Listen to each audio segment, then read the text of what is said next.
Thanks so much, Ned. Good afternoon, everyone. It's wonderful to be back at the podium and see some familiar faces. This week, President Biden will host over 100 world leaders in a virtual summit for democracy. They'll be joined by hundreds more members of civil society, including journalists, activists, lawmakers, the private sector, philanthropies, to focus the world's attention on what the president has called the challenge of our time, reversing the ongoing global democratic recession. This is the largest gathering of its kind. More than half of the UN member states will gather virtually.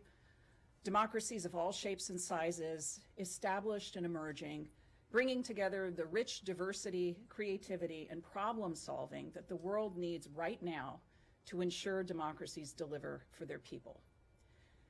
We approach this week with both humility and confidence. Humility in that we want to listen and learn and don't shy away from our shortcomings.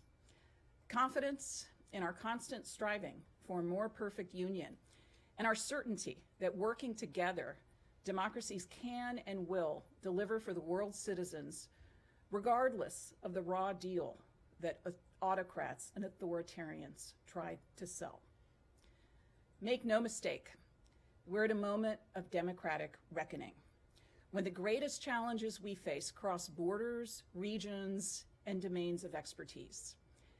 It's no secret that democracies around the world are facing increasing challenges from new and novel threats. Countries in virtually every region of the world have experienced degrees of democratic backsliding. More than 350 reporters around the world are sitting in jail just for doing their jobs. The internet is being weaponized to spread misinformation and enable authoritarian leaders' surveillance of their own people. And so-called news deserts are taking the place of free, independent media. This all has to change. And this week's summit is a galvanizing moment for the world to reinvigorate its efforts to ensure that democracies are resilient, inclusive, governed by and for the people, and deliver in ways that make lives better. Let me preview for you some of what will happen this week and what you'll hear from the administration on its commitments at home and abroad. Our first event tomorrow, or day zero of the summit, is on media freedom and sustainability. Bright and early at 6 a.m. EDT with Secretary Blinken and co-hosted with the Netherlands. Appropriately for this group, kicking off with this event recognizes the indispensable role independent media plays in strengthening democracies. Tomorrow's program also features events highlighting the crucial role of women and young people's voices, energy, and ideas in building 21st century democracies that reflect their aspirations.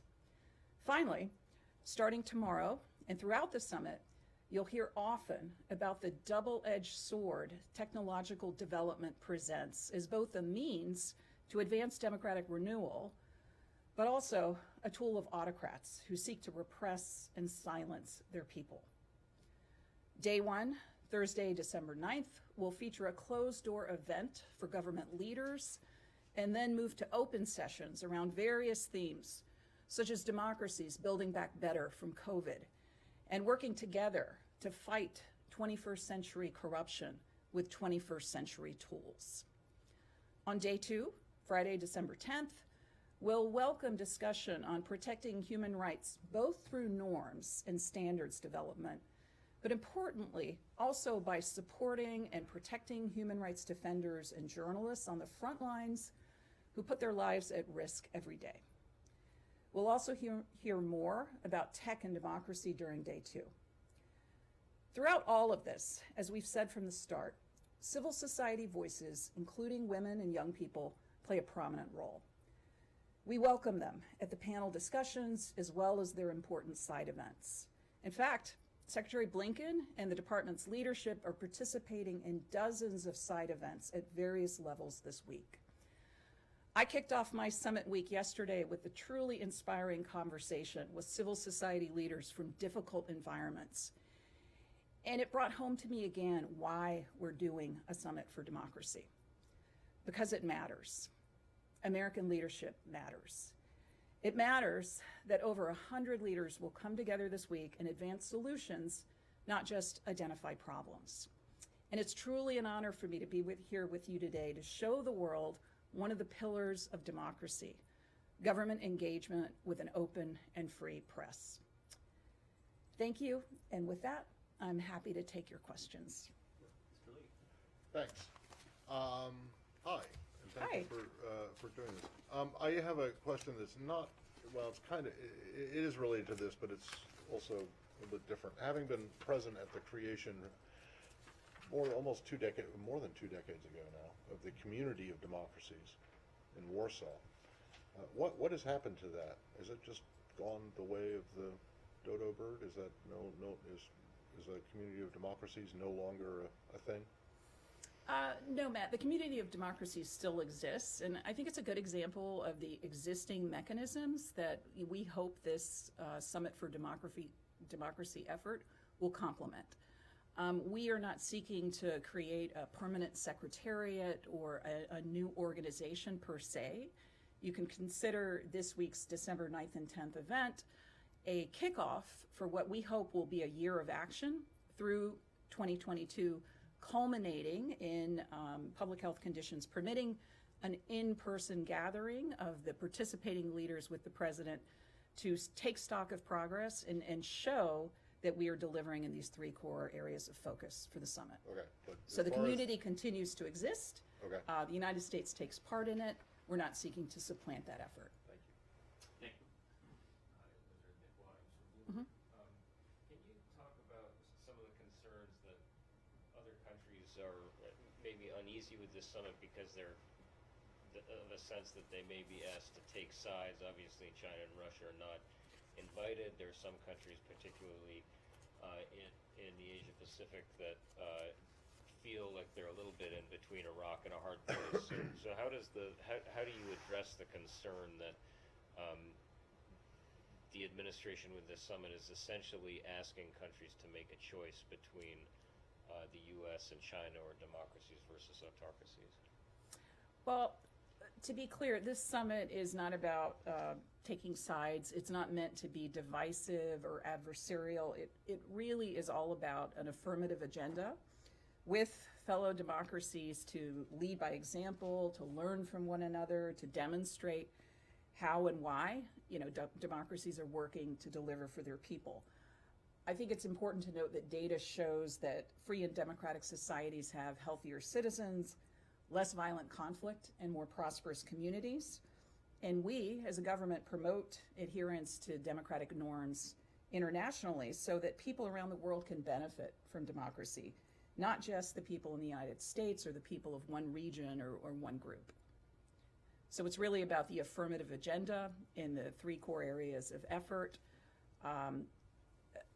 Also progress on supporting free and independent media, anti-corruption, free and fair elections. It's a robust agenda, but one that I think is going to be judged by concrete, meaningful, and hopefully collective action. Andrea? Can I ask you just, because there has been some criticism about the inclusion of the Philippines and Pakistan and others who've been criticized by the State Department in its own human rights report. And separately, was there a deliberate decision not to include any monarchies? Because some fairly open Arab countries have complained as well that they're not invited, even though they are much more open than some of the others I've just mentioned. Thank you. In terms of the strategy and the approach, as far as participants, the United States reached out to a regionally diverse set of democracies who we assessed whose progress and commitments would advance a more just and peaceful world. Our goal was to be as inclusive as possible within logistical constraints, and also to ensure that all relevant views and viewpoints could be represented. And on this point, I want to note that this is not just a virtual gathering of governments. It's multi-stakeholder. You'll see very strong representation of civil society, of the private sector, of, as I mentioned in my remarks, local leaders, lawmakers from all over the world. But in the long run, to be clear, we want to engage any and all countries who have a genuine willingness in making commitments and making progress on the overarching summit goals. So This is an agenda that is not limited to the countries participating in the summit. It's truly part of President Biden's exhortation to all of us to work to center our democratic values and our human rights and our foreign policy. And that applies to all U.S. embassies all over the world. And on the Philippines specifically? You know, with respect to the Philippines, you know, this is, you know, I would just underscore to you a couple of points. The Philippines is a long-standing ally of the United States, and their commitment to democracy is an integral element of our partnership.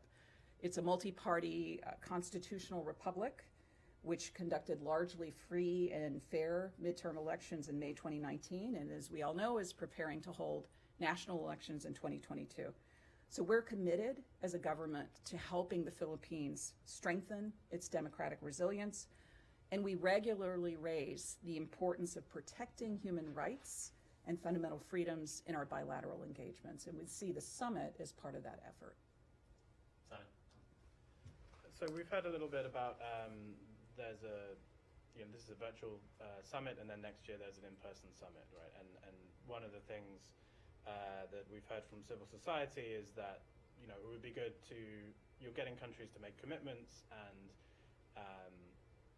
it would be good if there's at least a threat or a risk of people being disinvited from the summit in a year's time. I wonder if you could clarify whether that is something that could happen if a country makes a commitment and then shows no effort in pursuing that. And sort of related to that, what is the kind of mechanism for holding countries to the commitments that they make? Are you relying purely on civil society and journalists to do that, or is there some kind of formal mechanism that could be introduced here?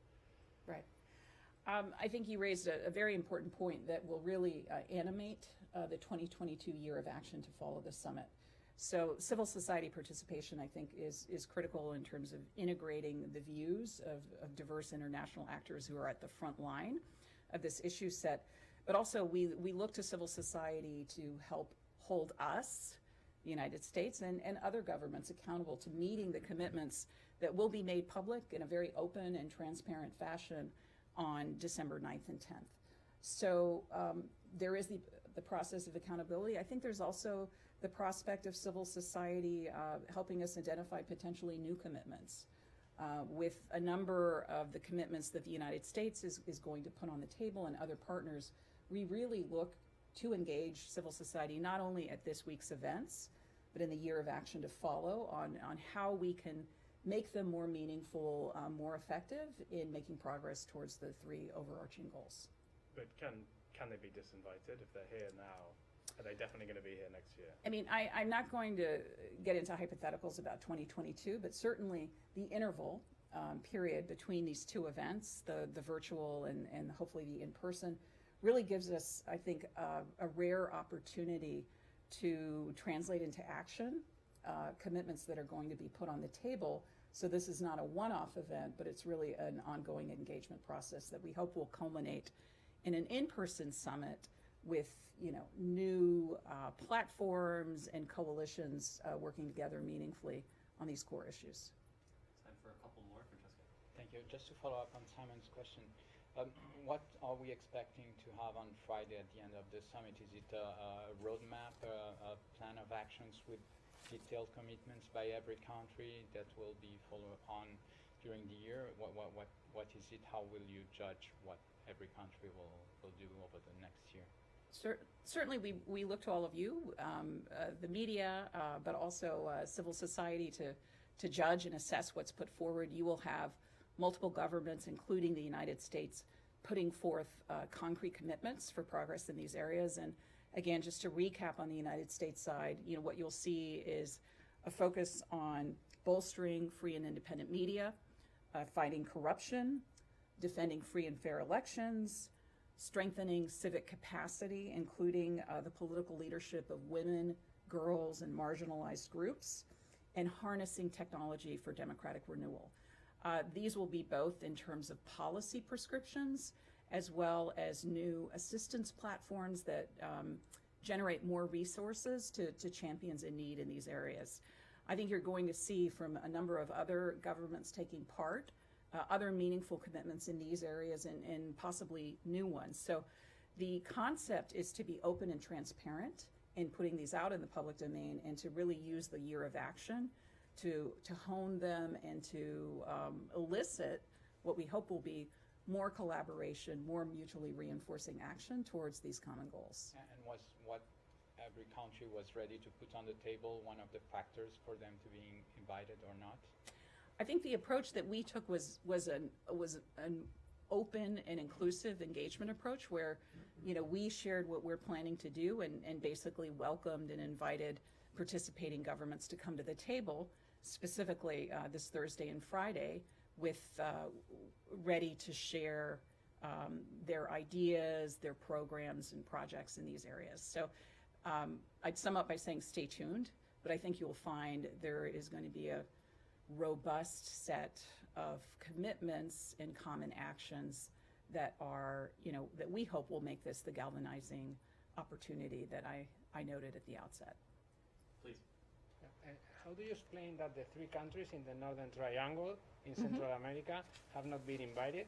I'm talking about Guatemala, El Salvador, and Honduras, even as it is like a key region in the immigration efforts by the Biden administration. Is the U.S. losing confidence in the push for democracy in these countries? Well, I think with respect to the Northern Triangle countries, as you know, the administration has made substantial and very important commitments with respect to supporting governance, supporting democratic progress, fighting corruption, and advancing the rule of law. I think we would have hoped to see a number of these countries join the summit. We welcome progress in some of these key areas that might make that possible. But our focus this week is really working with the governments who have shown their readiness to come forward and make commitments in these areas. And then I think, as I mentioned at the outset, we're really ready to work with any and all governments who want to make commitments or join in efforts that we'll be putting on the table very soon. So you're saying that they didn't make enough progress in the last months? Well, I think with respect to some of these countries, there are a number of concerns with respect to the direction of rule of law and governance and anti-corruption efforts. So we certainly encourage more. We have vibrant relations with all of these countries that you mentioned. But in the end, the invitation to join us at the summit, it's not a mark of approval, nor is non-invitation from the summit a sign of disapproval from the United States. We're ready to engage any and all governments who are prepared to work with us on this agenda. And it's going to be a very open and transparent gathering that most of you will be able to observe and comment on, and we will follow up later in the year and through the coming year to try to make these commitments part of a collective, meaningful effort. Time for one brief final question. From South Korea. During the summit, is the U.S. planning to talk about Beijing Olympics and diplomatic boycott with other allies such as South Korea or Japan? With respect to the Olympics, I believe my colleague, the spokesman, made our position quite clear. So the summit is not directed against any country, nor is it focused on any one country. Our position, I think, is quite transparent. We've shared it with partners around the world and now with the public at large, and I think it speaks for itself. Thank you very much, Undersecretary Zia. Appreciate your time. Thank you. Thanks, everyone.